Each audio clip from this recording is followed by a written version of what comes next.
Días, amados hermanos, hermanas, familias que se encuentran en esta mañana aquí. Que el Señor nos esté bendiciendo durante este culto. De hecho, que Dios ya lo está haciendo, ¿verdad? Al permitirnos estar en su presencia es una gran bendición.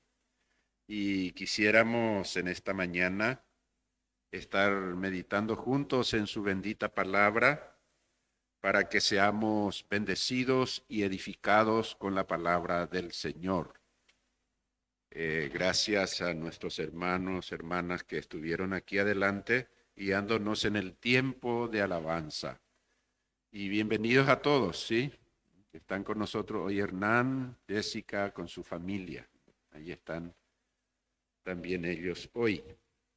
Y hermanos, vamos a estar leyendo un pasaje en la palabra del Señor, esta vez en el Evangelio de Lucas, en el capítulo 16. Lucas 16, entonces, vamos a leer desde el versículo 19.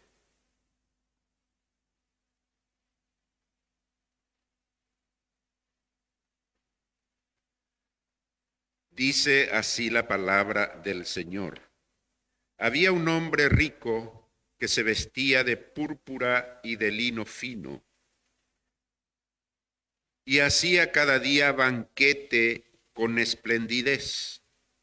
Había también un mendigo llamado Lázaro, que estaba echado a la puerta de aquel lleno de llagas, y ansiaba saciarse de las migajas que caían de la mesa del rico, y aun los perros venían y le lamían las llagas. Aconteció que murió el mendigo y fue llevado por los ángeles al seno de Abraham, y murió también el rico y fue sepultado. Y en el Hades alzó sus ojos, estando en tormento, y vio de lejos a Abraham y a Lázaro en su seno.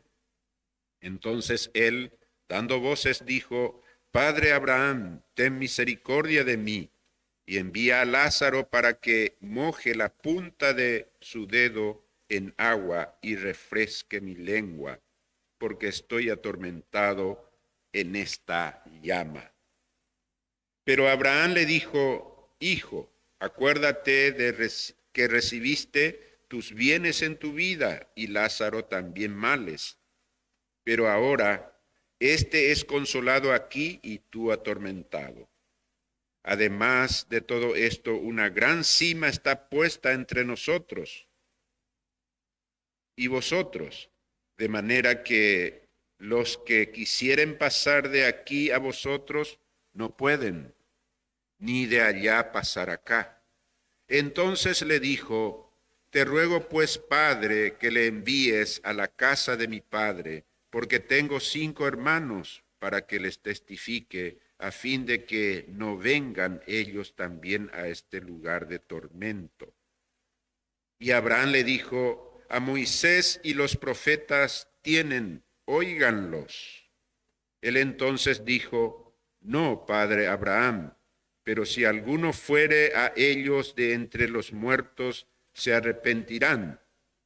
Mas Abraham le dijo: Si no oyen a Moisés y a los profetas, tampoco se persuadirán, aunque algunos se levantare de los muertos. Vamos a orar. Padre, te alabamos en esta mañana, Señor, una vez más. Te damos toda la gloria y toda la honra, y te damos gracias por todas tus bendiciones.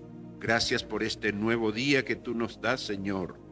Gracias en especial te damos en esta mañana por los que estamos aquí en tu presencia, por las personas, por las familias, Señor, por los niños, en fin. Por cada persona te damos gracias porque tú nos has permitido llegar hasta aquí. También gracias, Señor, por las personas que hoy estarán oyendo este mensaje de tu palabra, Señor, para que también puedan atesorar en sus corazones las palabras tuyas, Señor, de tal manera que todos nosotros podamos disponernos a obedecerte. Padre, guíanos en la exposición de tu bendita palabra. Gracias por la lectura de tu evangelio en esta mañana en medio nuestro. Señor, te pedimos toda tu gracia, tu dirección, para que podamos comprender y por sobre todas las cosas también obedecer, Señor, poner en práctica nuestra vida diaria. Padre, nos encomendamos a tu completa gracia en este tiempo, en el nombre de Jesucristo, nuestro amado Señor y Salvador. Amén.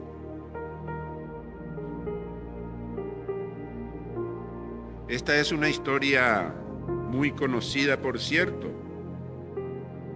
La historia del rico y Lázaro, así se conoce comúnmente dentro de las historias bíblicas.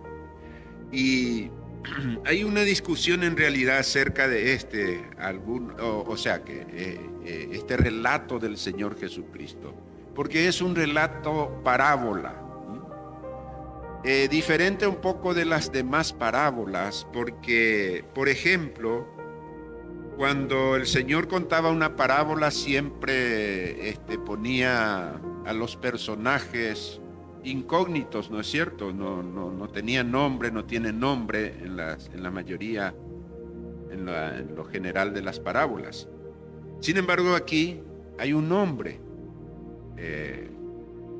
Hay uno de los personajes que tiene nombre propio aquí, Lázaro. Entonces, por este tema es que probablemente el Señor se esté refiriendo a un personaje que verdaderamente existió. Y también el Señor expone una realidad de manera más directa, una enseñanza que tiene que ver con la eternidad, que por supuesto Él en aquel tiempo conocía muy bien, porque Él es Dios. Él conoce la eternidad. Y en este caso habla del destino eterno de los seres humanos. Ese es un concepto muy importante, el destino eterno de los seres humanos. Cuando generalmente hablamos de estas cosas entre la gente, entre nosotros, mucha gente piensa, ¿y quién sabe qué hay en el más allá? Porque nadie fue y volvió para contar con exactitud, con precisión, lo que existe después de la muerte. Así responde la gente, nadie sabe eso. Muchos piensan que son puras especulaciones, pero no podemos pensar lo mismo cuando un relato proviene del mismo Señor Jesucristo. Porque como ya dijimos, Él es Dios. Él conoce la eternidad. Él vino de la eternidad, se hizo hombre, habitó entre nosotros, como dice la palabra de Dios. Incluso dice la palabra, la enseñanza bíblica, que sufrió nuestros dolores. Incluso sufrió la muerte física y fue sepultado, pero resucitó y subió a los cielos, es decir, volvió a la eternidad. Entonces, Él conoce de lo que está hablando. Y en este pasaje, el Señor nos enseña que cada persona de alguna manera es responsable delante de Dios de dónde irá en la eternidad. Es decir, la eternidad tiene que ver, donde pasar la eternidad tiene que ver con nuestras actitudes hoy. No es solamente nuestro concepto, sino nuestras propias actitudes. Si somos conocedores de la palabra, si hemos recibido a Cristo como el Señor y Salvador de nuestra vida, si somos cristianos, si somos creyentes en Cristo Jesús, la primera cosa que el Señor nos ha dicho, nos ha asegurado con toda certeza, es que hemos pasado de muerte a vida, de perdido a salvos. Por lo tanto, es de suma importancia para nosotros y escuchar del mismo labio del Señor Jesucristo que existen dos lugares, dos realidades después de esta vida terrenal, es de fundamental importancia para nosotros. Y aquí nosotros tenemos la historia entonces Y a través de esta historia, como ya dijimos, el Señor nos enseña grandes cosas, grandes verdades, nos revela lo que verdaderamente espera al ser humano después de esta vida. Este pasaje, en primer lugar, nos enseña aquí específicamente que había dos hombres con situaciones de vida muy diferentes. En realidad, en el extremo, en ambos extremos, en todo sentido muy diferentes, muy alejados uno del otro. En cuanto a prestigio, en cuanto a honorabilidad terrenal, en cuanto a su aspecto social, en cuanto a su situación económica. Y por supuesto, todas estas cosas influyen en las actitudes de las personas. De acuerdo a su situación económica, de acuerdo a su posición social, las personas adoptan actitudes o altitudes. Y también en el otro extremo lo mismo.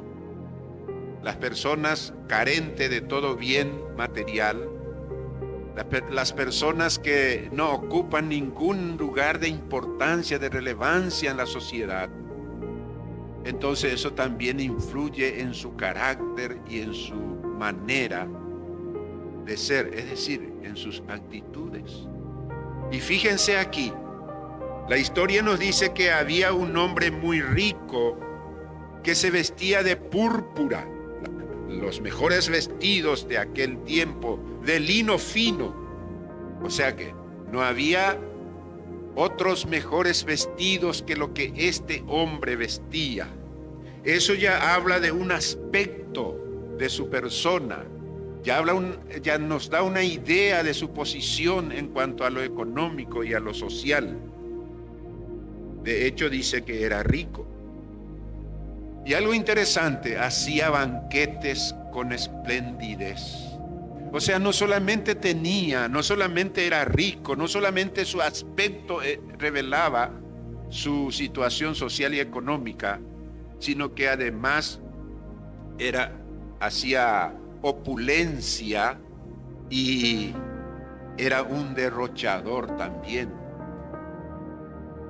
O sea, se ocupó de gozar de todos los deleites de esta tierra. Hacía banquete con esplendidez. Es interesante siempre tener en cuenta el contexto, es decir, la situación en que el Señor Jesús cuenta sus parábolas y en este caso este relato. Y este contexto, esta situación tiene que ver de quienes estaban rodeados. Siempre estaba rodeado de los oyentes religiosos, y en aquel tiempo en el pueblo de Israel un religioso, un dirigente religioso era también una persona de posición económica alta. O sea que eran personas importantes de la sociedad. Y esos eran sus oyentes también, aparte de sus discípulos, a quienes él había llamado de los más pobres de la sociedad de aquel tiempo.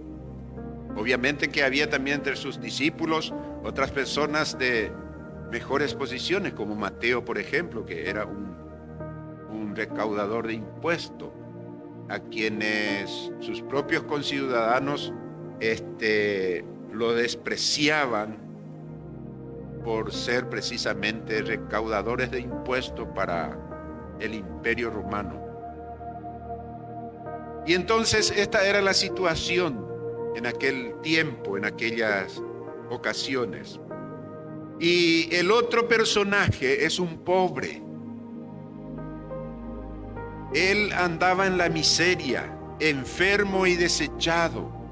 Y el concepto que se manejaba, y muchos hasta hoy no solo piensan, sino publican de esa manera también, que la pobreza era consecuencia del desprecio del mismo Dios, es decir, una consecuencia del pecado. una consecuencia que traía sobre sí misma las personas extremadamente pecadoras. Ahí, y por supuesto lo opuesto, entonces se consideraba que el tener muchas posesiones, se consideraba que se tenía el favor de Dios y por lo tanto era rico por esa causa. Entonces este hombre estaba desechado no solamente por su condición de pobreza, sino también porque se le consideraba un despreciado, uno que no merecía el favor de Dios. Fíjense que dice acá la palabra, había también un mendigo llamado Lázaro que estaba echado a la puerta del rico, ¿verdad? Lleno de llagas, y ansiaba saciarse de las migajas que caían de la mesa del rico, y aún los perros venían y le lamían las llagas.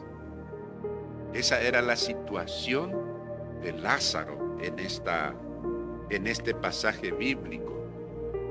Y cuando dice ansiaba llenarse, dice ansiaba comer, saciarse de las migajas que caían de la mesa del rico. Estaba leyendo un poquito las costumbres sociales de aquel tiempo y dice que los ricos ponían su mesa tan lleno de todo tipo de alimento, de todo tipo de agasajo, en fin, y que en vez de servilleta en aquel tiempo dice que usaban el propio pan para limpiarse la boca de la comida, y eso desechaban así, o sea que tiraban como una basura. Esa era la situación de aquel tiempo, una de las costumbres. Y entonces ni estas cosas le permitía a Lázaro obtener para llenar su vacío, para saciar su hambre, dice la palabra del Señor. Ansiaba, dice, saciarse de las migajas que caían de la mesa del rico, y los perros venían y le lamían, dice, las llagas. Hay que considerar también, siempre dentro del contexto cultural, histórico, que para los israelitas uno de los animales despreciados, inmundos, eran los perros. Y cuando enfatiza el Señor Jesús que los perros venían, imagínense la relación, ¿verdad? No solamente era miserable en su forma, como persona, sino que tenía llagas, su cuerpo estaba herido, su cuerpo estaba lleno de llagas, y aún se relacionaba con animales inmundos. O sea que todas estas cosas hace de lo más bajo y despreciable a Lázaro en esa historia, hermano. Ahora bien, este pasaje también, entonces tenemos dos extremos muy diferentes, estos hombres muy diferentes en esta vida sobre la tierra. En este pasaje enseña que hubo dos destinos diferentes también. El versículo 22 dice: aconteció que murió el mendigo, murió Lázaro, ¿verdad? Y fue llevado por los ángeles al seno de Abraham. Y murió también el rico y fue sepultado. De uno dijo que murió y fue llevado al seno de Abraham. De otro dice que sencillamente que fue sepultado. El pobre murió y fue al seno de Abraham entonces. Es decir, el paraíso, la presencia de Dios. Recordemos que Jesús le dijo a uno de los ladrones que moría al mismo tiempo que él en una cruz, cuando éste le reconoció como Señor y le dijo: acuérdate de mí cuando vengas en tu reino. Jesús le contestó: hoy estarás conmigo en el paraíso. Esto nos da, hermanos, la exacta idea de que aquí, como dice, el seno de Abraham habla de la misma presencia de Dios. Jesús también había dicho: voy pues a preparar lugar para que donde yo estoy, ustedes también estén. Y este es el lugar eterno de los que creen en Cristo, de los que le han recibido como Señor y Salvador, de los que aceptan el sacrificio de Cristo como su propio sacrificio. Es decir, que la sangre de Cristo se derramó para limpiar nuestros pecados. Y aquellos que creen y confían en Cristo como único y suficiente Salvador, pues su destino eterno es la presencia de Dios, hermanos. Y el rico murió y fue sepultado, dice simplemente. Una de las cosas interesantes que tenemos que tener en cuenta es que los judíos siempre se jactaban de ser hijos de Abraham. Esto le daban a ellos un gran prestigio, pero estaban perdidos. Ellos se consideraban: somos hijos de Abraham, pero estaban perdidos. Leamos, por ejemplo, en este mismo evangelio, el capítulo 3 y el versículo 8, 3:8 de Lucas, donde encontramos lo siguiente.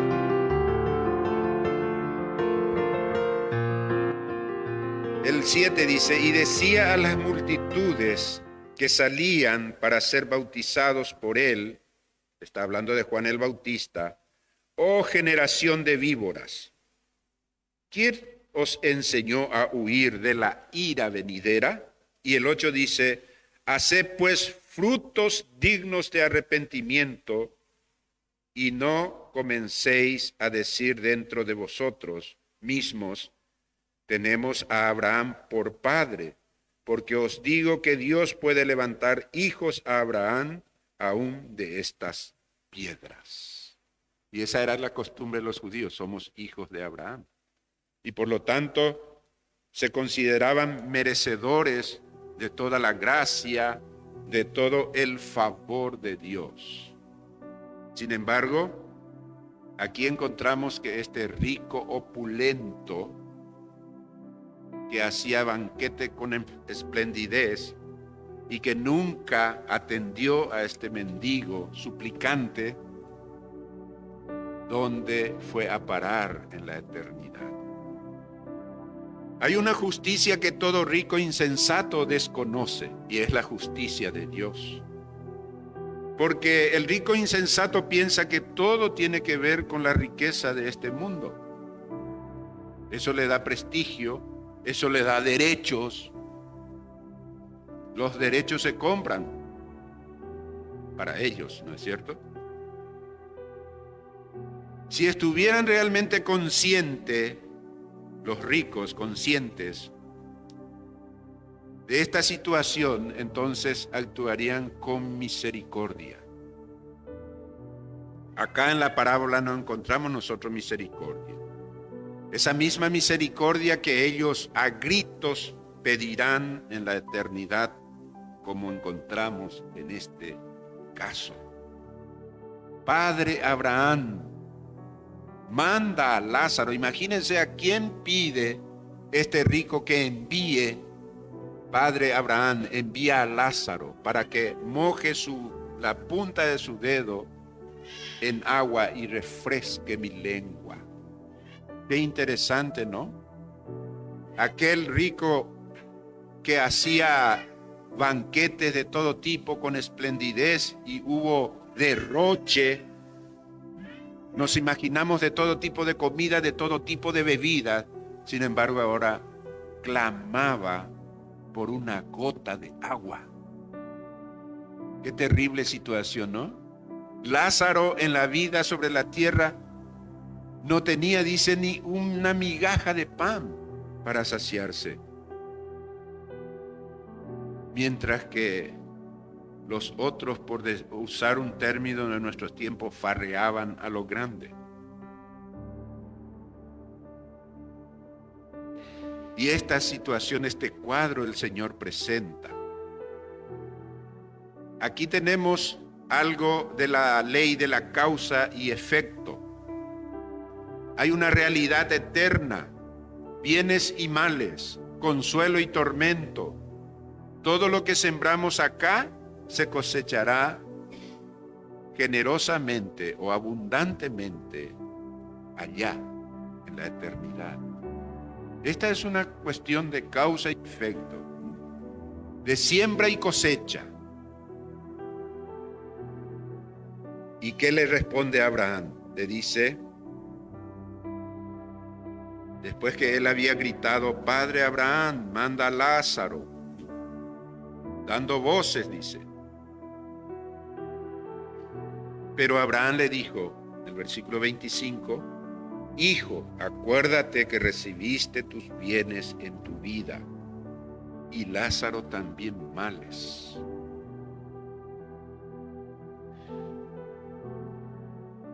Pero ahora este es consolado aquí y tú atormentado. El rico menciona un lugar de tormento. Dice él, refresque mi lengua porque estoy atormentado en esta llama. Muchos piensan que cuando hablamos del infierno, que es una realidad espiritual, es una realidad que Dios nos revela de muchas maneras, muchos hablan de un mito. Algunos dicen, y ustedes ya habrán escuchado diciendo, el infierno es acá. Acá sufrimos todo lo que tenemos que sufrir. Acá, ¿qué infierno hay más que esto? Absolutamente no saben lo que dicen y están desvalorizando, devaluando, despreciando toda la enseñanza de Dios. Otra vez quiero decir que fue el Señor Jesucristo quien contó este relato. Él está hablando de realidades en el más allá, de verdades del más allá. Entonces dice, habla de una manera muy cruda, poniendo a un personaje como ejemplo de lo que verdaderamente le espera a aquellos que viven alejados y apartados de Dios. Y que su situación aquí en la tierra, su posición social, económica, lo que sea, no les sirve absolutamente para nada en el más allá. También el Señor nos enseña que luego de la muerte no se puede remediar ninguna situación. No hay cambio. Esto es muy importante para nosotros. Le dice Abraham, cuando primeramente le dice que tú recibiste tus bienes en la vida y Lázaro también males, pero ahora este es consolado aquí y tú atormentado. Habla de los dos destinos diferentes.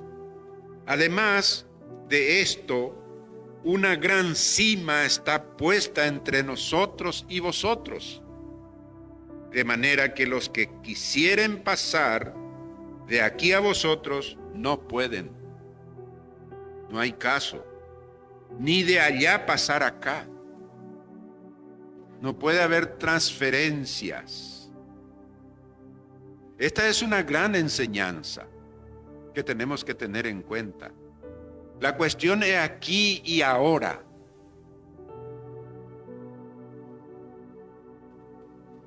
Aquí y ahora es donde tenemos que relacionarnos con Dios de una manera espiritual, aceptando su camino, aceptando su plan, el que Él había diseñado para la salvación de los seres humanos.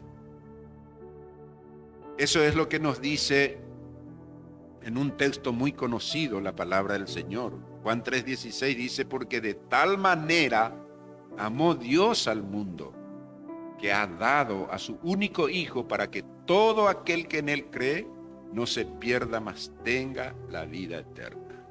Y Jesús dijo: yo soy el camino, la verdad y la vida. Nadie viene al Padre si no es por mí.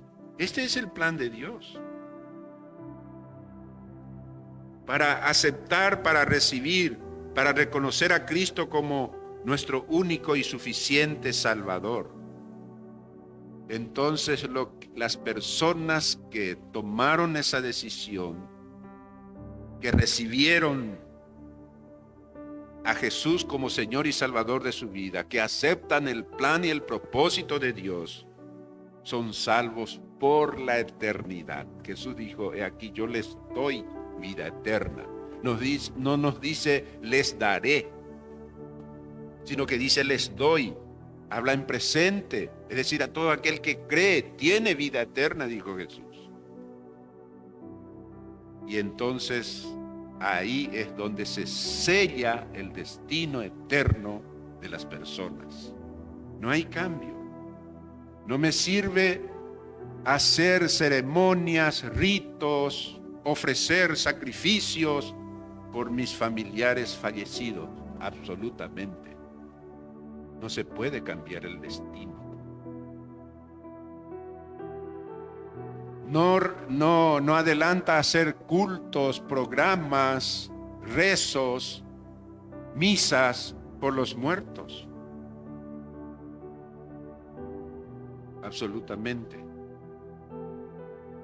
El Señor, y eso lo confirma en este relato, cuando este hombre le pide a Abraham que por favor vayan a sus familiares, a sus parientes, para que no vengan en este lugar de tormento.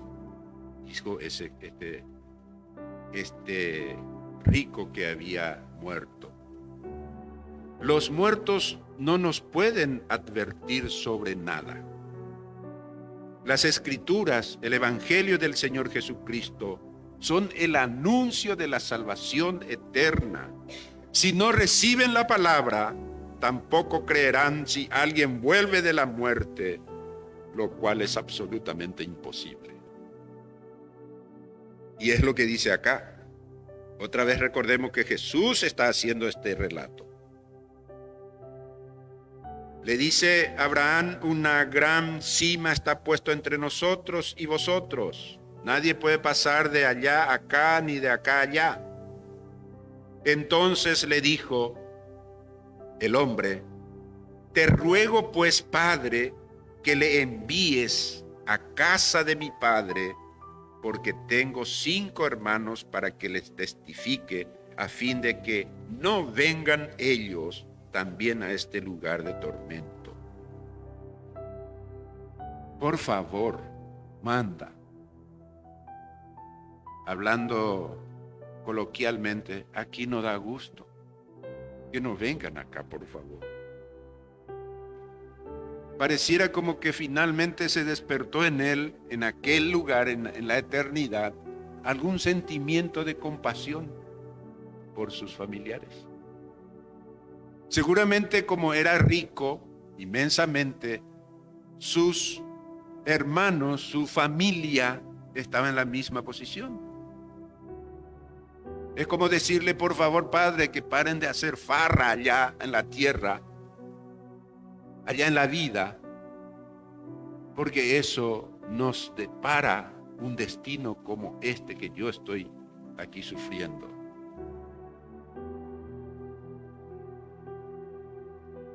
Y dice Abraham: a Moisés y los profetas tienen, óiganlo. ¿Qué significa esto? Se refiere a las Escrituras. Los escritos de Moisés y los escritos de los profetas. Ahí está el mensaje de la salvación, de la vida eterna. Ellos tienen allá ese mensaje profético del cual acá Abraham está hablando. Habla del Mesías, del único y suficiente Salvador. Habla de que tenemos que buscar ese camino que es Jesucristo. No hay otro. Y le dice a Abraham, ahí está. ¿Cuántas veces este rico habrá oído las profecías, es decir, el escrito de los profetas, y también seguramente que conoce con suficiencia los escritos de Moisés, es decir, las santas escrituras? Por eso, de una manera familiar, le dice Abraham, le cita a Moisés y los profetas, es decir, que este hombre sabía de qué es lo que le estaba hablando Abraham. Y otra vez, hermanos, no perdamos de vista el escenario, los oyentes del Señor Jesucristo. ¿Se acuerdan que hace poco estuvimos hablando del rico, creo que fue el domingo pasado, de este joven rico,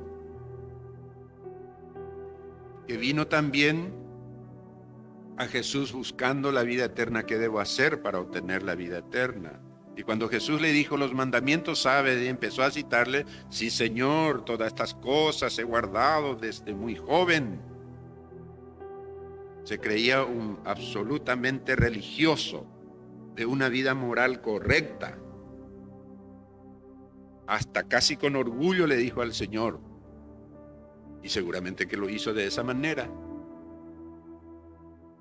sé los mandamientos y los he guardado. Pero hizo una pregunta más: ¿qué más me hace falta? Y ahí fue cuando él, dice, finalmente se fue triste cuando oyó del mismo Señor Jesús el camino que debía seguir. Es decir, los que estamos vivos aquí en la tierra debemos aprovechar las oportunidades de salvación que el Señor nos envía ahora con su palabra, aquí representada por Moisés y los profetas. Tenemos el Evangelio del Señor Jesucristo, el Evangelio de la salvación.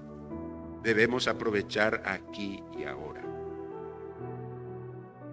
Finalmente debemos decir lo siguiente: el reino de Dios es una inversión eterna. Fíjense que aquí, tanto en la parábola del joven rico, incluso del hijo pródigo que ya habíamos también hablado, entra en cuestión entra esta cuestión de lo económico, de los bienes, de la posesión.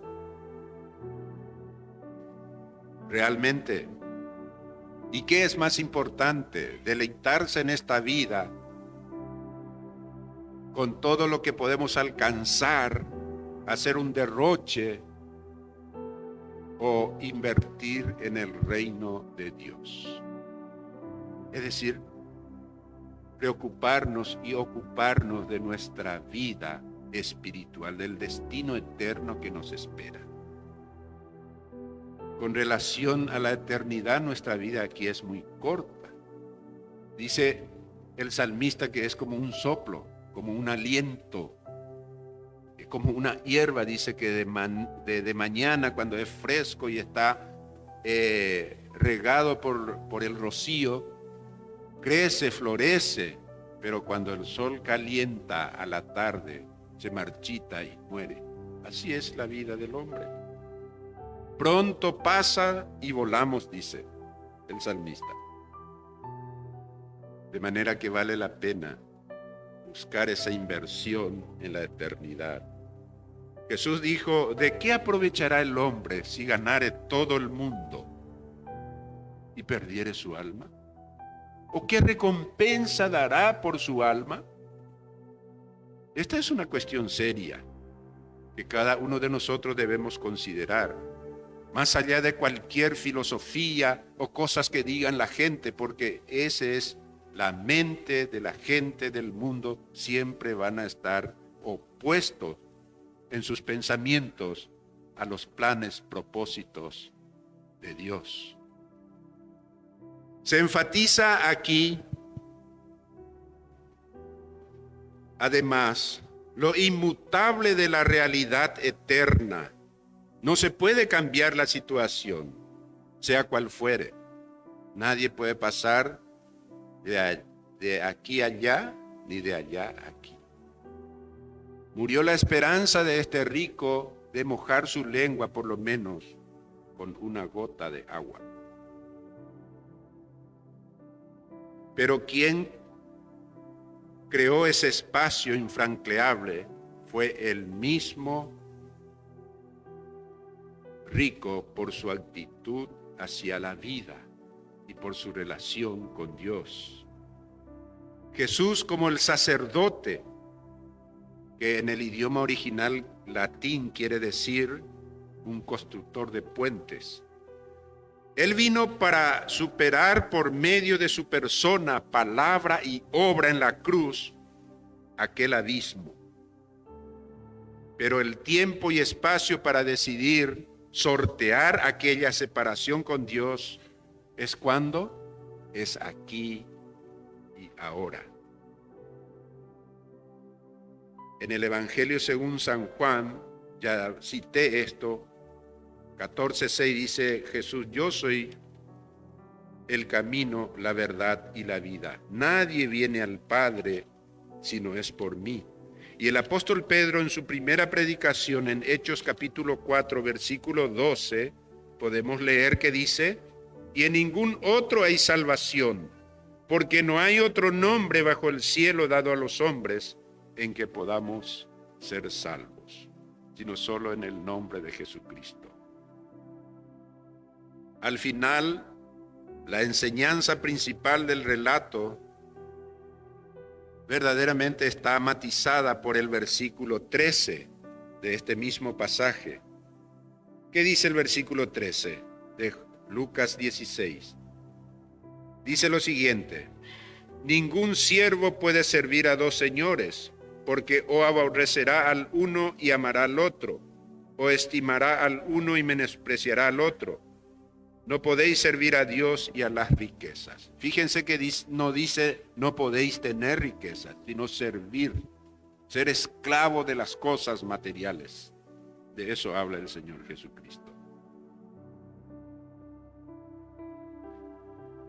Y esto tiene que ver con la actitud que cada uno asumimos aquí y de nuestra relación con Dios. Nuestra relación con Dios se refleja en nuestra relación con nuestro prójimo, ¿no es cierto? Juan dice: no puedo decir yo, amo a Dios y aborrezco a mi prójimo. Amo a Dios y aborrezco a Dios a quien no veo físicamente, y aborrezco a aquella persona que sí veo físicamente y está cerca de mí. Eso es incongruente. Sin embargo, también a la inversa podemos pensar que mi relación con el prójimo testifica de mi verdadera relación con Dios. Como ya dijimos, es una cuestión de causa y efecto. No se puede divorciar la relación con el hombre y la relación con Dios. Jesús desterró con esto toda autojustificación farisaica debido a sus frutos tan ajenos a lo que Dios esperaba de ellos. Jesús desterró esos pensamientos de aquellos tiempos de que la riqueza era el favor de Dios o una recompensa, una conducta recta. Por otro lado, tampoco es evidencia del castigo de Dios la pobreza. Porque acá dice, si este hombre era castigado por Dios por ser pobre, jamás estaría en el seno de Abraham. El tiempo que Dios nos ha dado está medido. No sabemos cuándo tendremos que presentarnos delante de Él, esto no sabemos. Pero cuando lo hagamos, ya no habrá oportunidad de hacer algo más. Señor, yo no sabía esto. Discúlpame. Para eso el Señor nos dice que ahora es el tiempo de arrepentimiento, el tiempo de volver a Dios, el tiempo de reconocerle a Cristo como Señor y Salvador. aprovechemos el tiempo que Dios nos ha dado ahora mismo. Amén. Padre, te damos gracias una vez más en esta mañana por tu palabra. Gracias porque podemos leer las palabras, las enseñanzas del Señor Jesucristo, que nos trae, Señor, advertencia, pero que también nos da esperanza y seguridad. Gracias, Padre, por tu palabra que nos enseña, que nos edifica, que nos amonesta, que nos llama a una relación contigo. Te rogamos que tú nos bendigas, Señor, con tu abundante gracia. Bendice a todos los que hemos oído tu palabra para que tenga fruto en nuestros corazones y mentes. Padre, gracias, Señor. Pedimos tus bendiciones sobre tu iglesia, sobre los hermanos, sobre los enfermos, que tu bendita mano pueda posar sobre cada uno y puedan recobrar la salud. En el nombre de Jesucristo, nuestro amado Señor y Salvador, te oramos. Amén.